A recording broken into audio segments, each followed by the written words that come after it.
Judy Garland's journey to stardom is as heartbreaking as it is iconic. While we know her as the beloved Dorothy from The Wizard of Oz, the reality behind her rise to fame was a grueling and despicable tale of exploitation, with a very tragic end.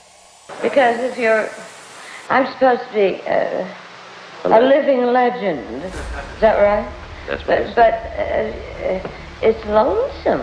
From a young age, Judy was thrown into the relentless machine of Hollywood. Her mother, Ethel, was determined to make her a star, but not in the loving, supportive way you'd expect.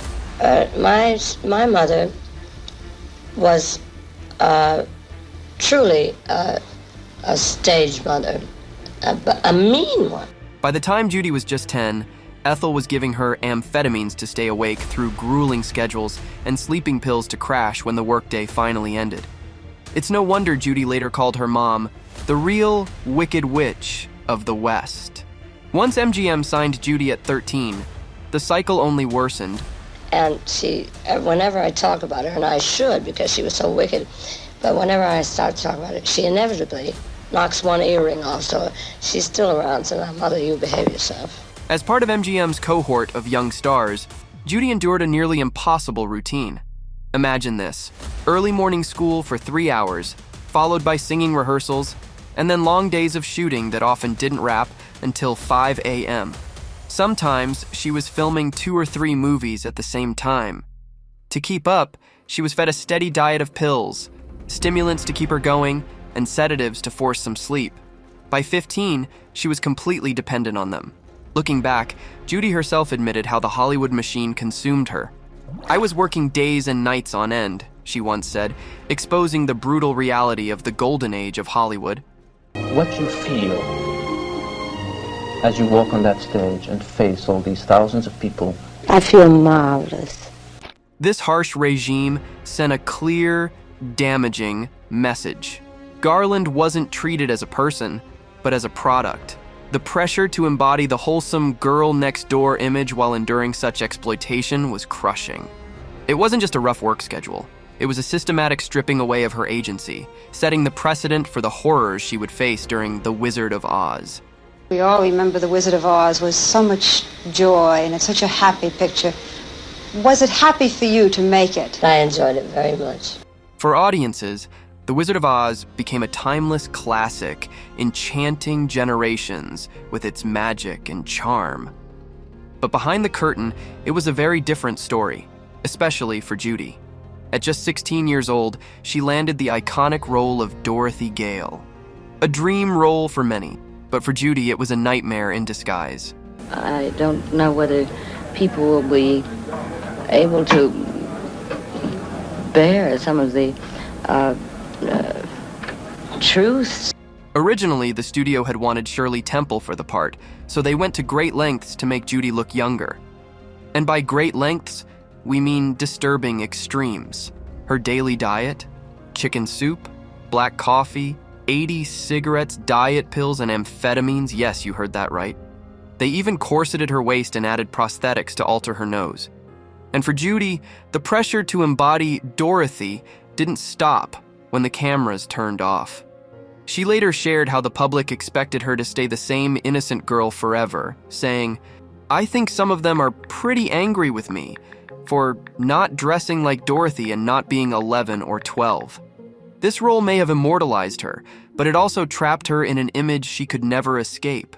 I'm quite shy, really. You're a quite shy person, aren't you? Yes. Now, as shocking as that sounds, there was even more. Remember the poppy field scene?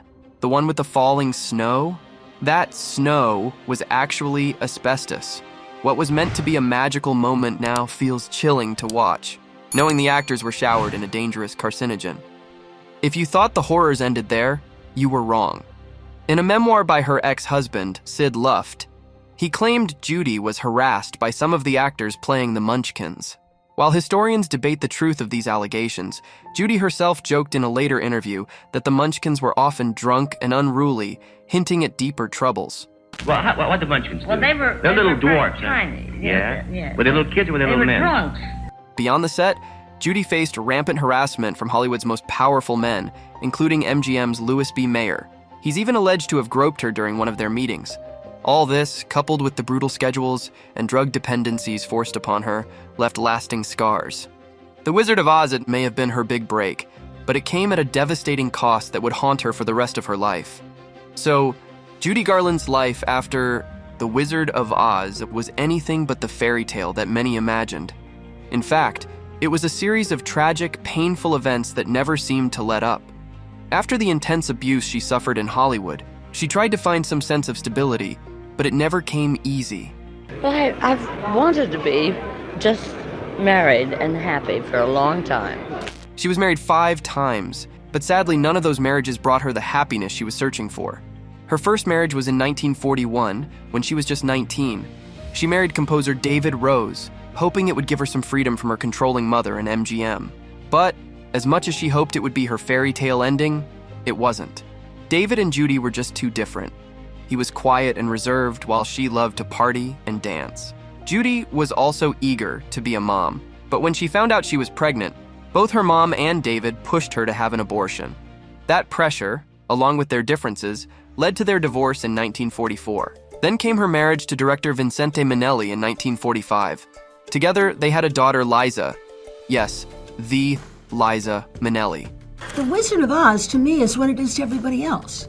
Because I certainly didn't know my mom when she was 13. But their marriage couldn't survive the strain of Judy's struggles with depression, anxiety, and addiction to pills.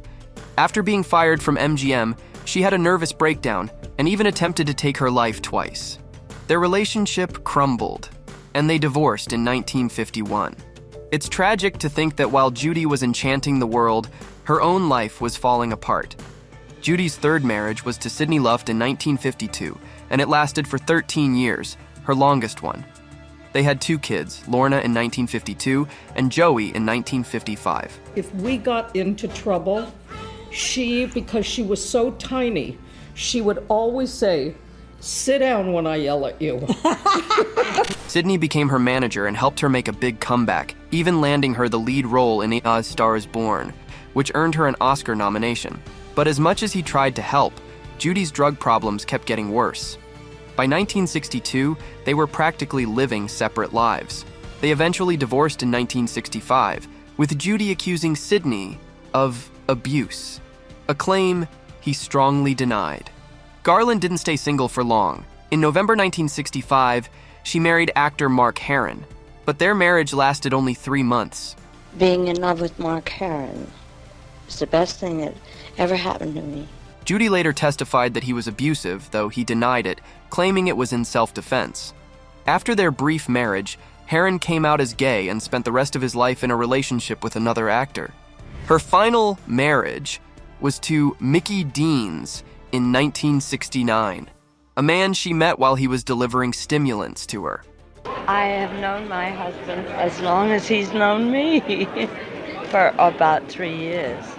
Their union lasted only 3 months before her untimely death, and by then, she was already battling severe health issues.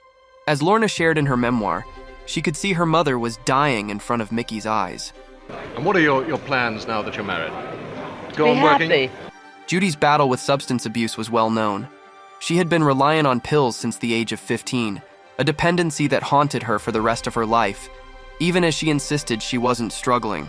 I've never done anything. The only mistake I ever did, the only harm I ever did was sing Over the Rainbow. So I don't think that I should get any more than a traffic ticket for that. But to be called anything that is not true, I don't like it. By the time she performed in London in 1969, her health was in a tragic decline.